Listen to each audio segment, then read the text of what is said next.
Heart disease is the #1 cause of death in the United States in both men and women. The following portion of Live at 9 is sponsored by Stern Cardiovascular Center, and joining us now is their president, Dr. Steve Gubin. Thank you so much for being with us. Well, I want to thank you for having me.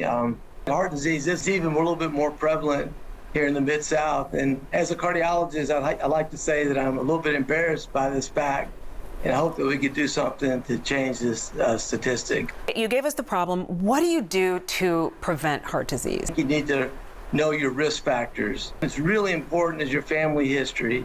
If you have a brother or father who's had heart disease at less than 55, that's a significant risk factor. If you've had a mother or sister less than 65, that's considered a risk factor.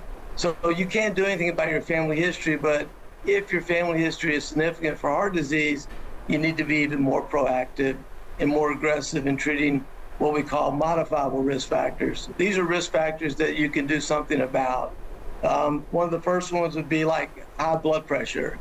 It's really important. I mean, they've gotten much more strict in the guidelines. Now we'd like for someone to really strive for a blood pressure of 120/80. So at least less than 130/80 for sure. And things that you can do to get your blood pressure down is lose weight, avoid salt, don't take non-steroidals. These are all things that can raise your blood pressure. What are some of the typical symptoms we should look out for? You may not feel anything with blood pressure, but it's very important, to really control your blood pressure, because over time it can cause damage. Another modifiable risk factor is high cholesterol.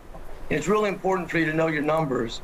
Like your total cholesterol, just remember you should strive to get it less than 200.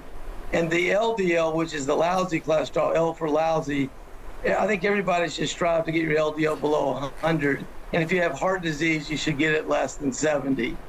The HDL, which is the happier, healthy cholesterol, the higher the better. So you'd like for your total cholesterol to HDL ratio to be less than 4. And then the triglycerides, which are fat in the blood, you'd like to get that less than 150. If your triglycerides are high, avoidance of sugar, alcohol, and weight loss are things that will improve your triglycerides. Another modifiable risk factor is diabetes. It's very important to make sure your blood sugars are well controlled. And if you're a type 1 or a type 2 diabetic, it's a significant risk factor for heart disease. It's really important to have, a well-balanced diet. We recommend a lot of fruits and vegetables and whole grains. You should decrease your saturated fat intake. You should watch your salt consumption and also your sugar intake. Another important modifiable risk factor is exercise. It's important to stay very active, to keep moving. We recommend at least 150 minutes of moderate type of exercise a week. If you're significantly overweight and you lose even 5% of your weight, it can do lots of benefits in regards to your cardiovascular health. Here at Stern, we have a really robust weight loss program, and I would highly recommend that you consider it if you're trying to lose weight. We have been putting your information on the screen, your website, your telephone number, and your address, so people can get in contact with you for early screening so they can detect it as soon as possible. Thank you so much for joining us here today. Thank you very much. The preceding portion of Live at 9 is sponsored by Stern Cardiovascular.